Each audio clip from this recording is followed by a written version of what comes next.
Welcome to the Fear and Greed Daily Interview. I'm Sean Aylmer. Last week we spoke to Tim Lawless from CoreLogic about house prices, and we looked at regional markets as well. He made an interesting point about the more fluid nature of movement from cities to regional Australia and back again. In short, our population is becoming more mobile. That's backed up by research from the Regional Australia Institute and Commonwealth Bank. The Regional Movers Index shows more people from Sydney and Melbourne are going regional, and the number of people going back the other way is at its highest level in 5 years. Dr. Kim Houghton is the Chief Economist at the Regional Australia Institute. Kim, welcome to Fear and Greed. Oh, thanks, Sean. So I read the report. It's really interesting and it surprised me somewhat. Take me through the capital to regional migration. How high is it? I'm talking from the capital cities to the regions. Yeah, it's one of the key directions that we've been looking at, of course, since COVID kicked off.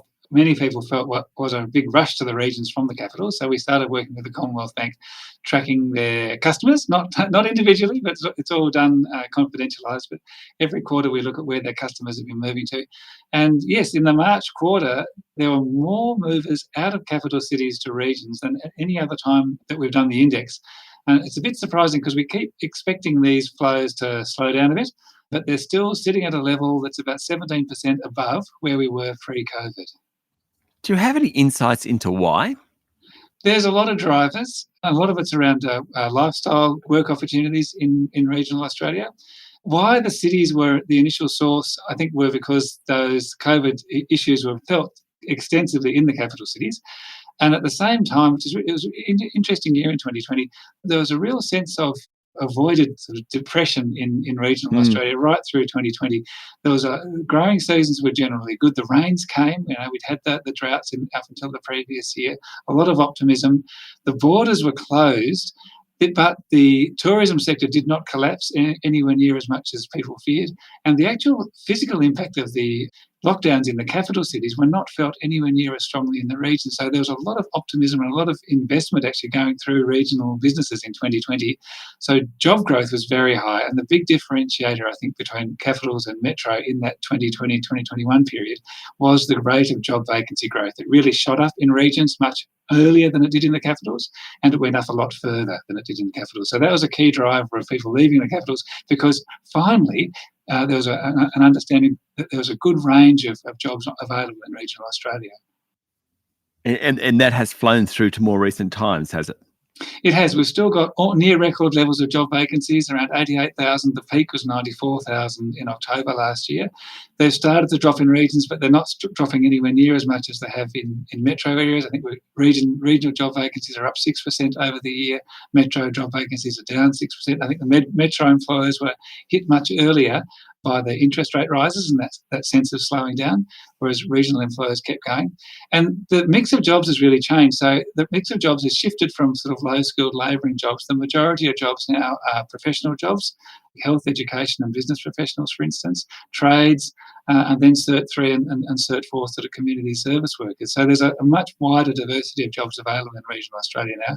The cost of housing has gone up a lot, but it's still around half, on average, half what the capital cities are. So the combination of these really rich emerging sort of regional job markets and this sort of ongoing sort of slightly lower level of house prices means that there's still a good livability package available in regional Australia.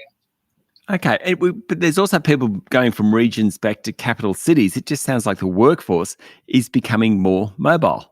It's very mobile, and the data from this time around was pretty clear. And we didn't make a big deal of this in the publication because we don't release the actual numbers of movers, but the actual number of movers this quarter was the highest we've seen ever across the whole index. So it means that more people have moved somewhere in this March quarter than in any previous quarter that we've been tracking, and that means cities to regions, regions to cities, but also from one region to another. And the interesting thing for us, again through the COVID thing, was while there was an acceleration in people leaving cities for regions, there was a real stalling of the flow back the other way. And there's always a two-way flow. People for lifestyle and family reasons are always moving back and forth. Very few Australians stay forever in the one spot. And so during COVID, that flow back to cities really slowed down. You can see that very starkly in the data. Now that actually created a lot of housing stress because people weren't leaving their homes available for sale or rent in regions at the same time other people wanted to move from the cities to the regions. So that was one of the key drivers of that housing squeeze that we're seeing. Now that's changing, and we're back at those migration levels from regions to cities are now pretty much back at the level they were pre-COVID. Stay with me, Kim. We'll be back in a minute.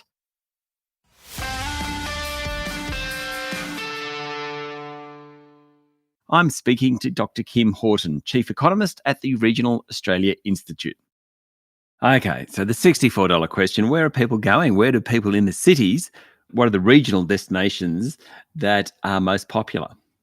Yeah, there's two answers to that. The large numbers of people from cities go to large regional places. That's just the way the numbers flow. So when you look at the share of all the outflows from cities, the places that are getting the largest shares of those outflows are places like Gold Coast, Sunshine Coast, Noosa, Wollongong, Newcastle, Geelong. They're the big ones. Now, they're not particularly regional, but they're not capital cities either. So they're kind of sitting in that strange space. So that's where the largest numbers of people go. But what's interesting for us is where the growth rates are high. So the patterns in those places have been pretty stable. There's been a little bit of increase and decrease, but generally very similar numbers of people going in and out of those places over the last 3 years. What's been fascinating, though, is that smaller places that have shown significant growth. Now, some of those might be a growth in inflows from cities, perhaps from 5 or 10 people a year, maybe to 20 or 30. Now, that doesn't sound like much, but if you're a small place that hasn't seen much population growth in previous years, it can be quite a big change. Standout for us was a strange little place up in the Daintree, Cookshire. It absolutely leapt in terms of preferred destination for city dwellers through 2020. Really way off anybody's radar because it hasn't got an airport. It's a fair drive from Cairns. It hasn't got a whole lot going for it, but it was a really popular destination at the beginning. Through the whole early part of COVID and through 2021, the hotspot destinations in terms of growth were generally sort of places with high amenity, along the coast. But as those places became more expensive and harder to find accommodation in, we've seen very clear evidence of people moving inland. So in our last index, places like Port Lincoln in South Australia saw a big influx from cities. So did Livingstone in the Capricornia region in Queensland. Wow, okay. It kind of changes how we're going to live, though, because if we have a more mobile workforce, number one, also we have more people going to the regions, just infrastructure, health, all those sorts of things. We probably need to start thinking more about that type of thing. We do, and there's a real sort of gap in public and private investment, really, in all sorts of infrastructure, physical infrastructure and social. And we've seen this very clearly. Those places that have seen significant increases, particularly those inland places whose population trajectories have been fairly flat until recently, they're very tight now in terms of childcare availability, aged care services, and outright housing. Virtually none of those areas, and this is not a criticism, had a high growth scenario, on the back of their whiteboard when they're doing their regional planning. People sort of get seduced into the whole sort of business as usual thing, which is that inland Australia grows fairly slowly. Now, that was the dominant sort of thinking in the locations themselves, and also in the capital cities of their relative state governments. So generally, the states have not been resourcing their regions for the kind of growth that they've actually seen over the last couple of years. So the big challenge, I think, for investors, and this is public and private, there are significant investment opportunities in regional Australia, particularly around housing and new sorts of medium density housing, which are very undersupplied in regions. There's a hot market for that. We need to get our investors realising and our developers realising that these markets are quite strong and significant and ongoing in regions, so that we end up over the next 10 years in a better place than we have been over the last 10. Okay, so the March quarter, we had huge numbers of people, well, relatively huge numbers of people moving the city, region, between regions, etc. Where do we go in the future? Do you think this is a blip or a spike is a better way of putting it, or do you think this is here to stay? Yeah, look, it's turning into a long blip, isn't it? I mean, we keep expecting that flow out of capitals to slow down. It's slowed down a little bit from its big peaks, but not by much. Really pleased to see those flows from regions to capitals back up to normal. That gives me comfort. There's a sort of normality about that. We've done a fairly large survey recently at the Institute where we surveyed over 1,000 residents of our 4 largest capital cities. And honestly, about 19% of them said that they're actively considering a regional move in the next 2 to 3 years. That's a very large number of people. It's around 2 million people on sort of current estimates. Now, our history with this is that they won't move. They say they're going to move in the next 2 or 3 years, but typically those actual moves are delayed. Luckily, because I don't think regional Australia could cope with another 2 million people at the moment. We're really squeezed. So I think that survey, plus the fact that our regional movers index is showing consistently high levels of outflows, I think it's sort of shifting from it's almost looking like a bit of a structural change to me. Now, I'll probably be held down with the next quarter or the quarter after, but in the medium term, it looks like this is going to stay. It looks like these elevated levels of outflows from cities to regions look like they're going to stay for a while yet.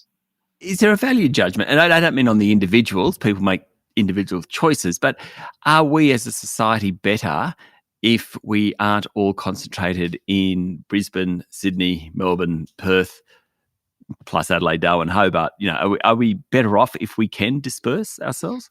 That's a really interesting question with lots of dimensions. The hardline economist in me wants to tell you that we did some modelling on that, and yes, nationally, there are net benefits to gross domestic product and productivity from slightly increased growth outside the capital cities and slightly lower levels of growth inside the capital cities. That's demonstrable. Mm-hmm. That's particularly because our capital cities are losing some of those economies of scale. Some of them are turning into diseconomies of scale because of the sheer size they've got to.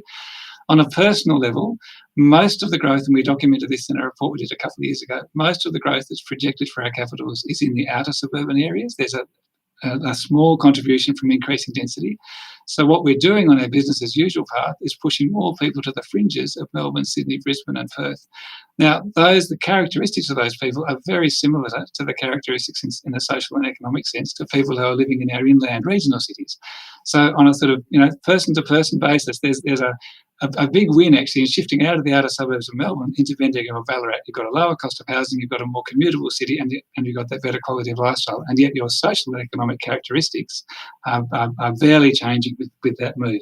And yet, our planners and our state leaders are really sort of continuing on this path that says, yep, we'll be right. Our cities are going to get bigger and they're going to grow on the fringe.